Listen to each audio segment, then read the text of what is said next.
Back to our channel and आज हम करने वाले हैं आर.टी. शर्मा के चैप्टर 1 नंबर सिस्टम के एक्सरसाइज 1.2 जो कि पेज नंबर 1.13 पर है। सो इसका पहला और दूसरा क्वेश्चन है express the following rational numbers as decimals. And ये एक इजी क्वेश्चन है। इसमें बस आपको क्या करना है, फर्स्ट क्वेश्चन में जैसे कि ये है 42/100, ठीक है। तो इसको, ये रैशनल नंबर है, इसको आपको डेसिमल में चेंज करने के लिए क्या करना है, आपको बस डिवाइड करना है, ठीक है। एंड इन दिस केस इधर 2 0 है तो ऊपर कितने नंबर्स बाद डेसिमल आएगा, 2, ठीक है। तो ये हो जाएगा 0.42, ठीक है। तो it is simple as you can see. तो ऐसे ही हम इसमें और भी क्वेश्चंस कर सकते हैं, ठीक है। ऐसे ही सेकंड वाले का क्या हो जाएगा 0.654 एंड देन थर्ड वाले का सिमिलरली क्या हो जाएगा 3.75। इसमें आपको कुछ नहीं करना है, बस डिवाइड करना है एंड आंसर आ जाएगा, ठीक है। तो ये एक इजी एक्सरसाइज थी। चलिए बढ़ते हैं आप सेकंड क्वेश्चन की तरफ।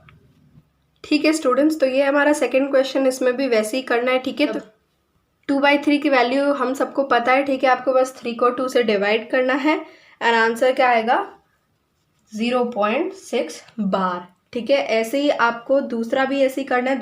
ये क्या हो जाएगा -0.4 बार, ठीक है। अब बार का मतलब क्या होता है 0.6 बार का मतलब क्या है 0.66666 अप टू सो ऑन, ठीक है।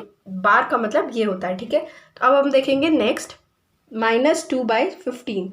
तो ऐसे ही सिमिलरली इसका भी आंसर क्या हो जाएगा -0.13 बार, ठीक है। ऐसे ही फोर्थ क्वेश्चन भी है। फोर्थ क्वेश्चन में आंसर क्या आएगा -1.692307 पूरे पे बार, ठीक है। एंड देन इसका फिफ्थ का क्या आ जाएगा ऐसे ही 0.437। तो these were just the answers, ठीक है। इसका एक्सप्लेनेशन चलिए अपन दे देते हैं। 2/3 का एक एग्जाम्पल मैं करके आपको बता देती हूँ ताकि आपको समझ में अच्छे से आ जाए, ओके। तो चलिए अपन 2/3 करके देख लेते हैं, ठीक है। 3 को 2 से डिवाइड किया तो क्या आएगा 0 करके पॉइंट, क्योंकि एक और नंबर ले रहे हैं अपन, तो ये क्या आ जाएगा इधर 0, ठीक है। तो 3 6 जा 18, 2 बच गया। फिर यहाँ पे क्या लिखेंगे,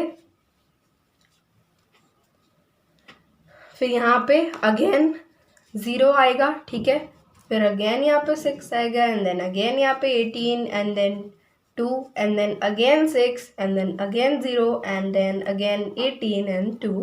तो ये ऐसा ही चलता रहेगा, दिस इज नॉट टर्मिनेटिंग। तो इसी वजह से आंसर क्या आएगा 0.666 अप टू 0. तो इसका आंसर क्या आ जाएगा ऐसे 0.6 बार, ठीक है। तो this was just an explanation of this question. आप ऐसे ही सारे क्वेश्चंस को आसानी से कर सकते हैं, okay. Let's proceed to third question. Okay, so students हमारा थर्ड क्वेश्चन है look at several examples of rational number in the form p/q where q is not equal to 0, where p and q are integers with no common factor other than 1 and having terminating decimal representations. Can you guess what property must q satisfy? तो इसमें क्या दे रखा है कि आपको several examples देखने, सबसे पहले किसके, रैशनल नंबर के, जिनमें, और ये सब सारी प्रॉपर्टीज़ हैं रैशनल नंबर की, जैसे कि q 0 नहीं होना चाहिए, p और q इंटीजर्स होने चाहिए, और उनमें अदर देन 1 कोई फैक्टर नहीं होना चाहिए कॉमन, जिसका मतलब है कि वो दोनों को प्राइम नंबर्स होने चाहिए, और उनमें टर्मिनेटिंग डेसिमल रिप्रेजेंटेशन होनी चाहिए। तो एक और प्रॉपर्टी है रैशनल नंबर की कि q किस प्रॉपर्टी को फॉलो करना चाहिए। तो इसमें अपन देखेंगे तो इसका आंसर है कि q के, तो वैसे इसका आंसर है कि q must have only powers of 2 और 5 और बोथ। तो ये किस लिए, ये मैं बता देती हूँ। q की एक प्रॉपर्टी है कि q में सिर्फ 2 या 5 होने चाहिए, उनकी पावर्स होनी चाहिए, या फिर दोनों की पावर्स होनी चाहिए, उसके अलावा कुछ नहीं होना चाहिए। मतलब q में या तो 2 आना चाहिए या 5 आना चाहिए, या फिर दोनों आने चाहिए और उसके अलावा कुछ भी नहीं आना चाहिए, तभी ये टर्मिनेट करेगा। इसीलिए ये q की प्रॉपर्टी होती है। तो इसको अपन एक एग्जाम्पल से देखते हैं समझने के लिए। तो इस चीज़ से अपन बिना किसी नंबर को किसी नंबर से डिवाइड किए ये पता लगा सकते हैं कि वो रैशनल नंबर है या फिर नहीं है, यानी कि उसका जो क्वेश्चन आएगा वो क्वेश्चन टर्मिनेटिंग होगा या टर्मिनेटिंग नहीं होगा, और कितने डेसिमल बाद टर्मिनेट होगा, ठीक है, अगर टर्मिनेट होगा तो। So let's see that. क्या, चलो तो अपन एक रैशनल नंबर का एग्जांपल देखते हैं जिसका टर्मिनेटिंग क्वेश्चन आता है। तो अपन ने पहले क्वेश्चन में देखा था कि फर्स्ट क्वेश्चन क्या था, 42/100, ठीक है। तो ये देख लेते हैं अपन।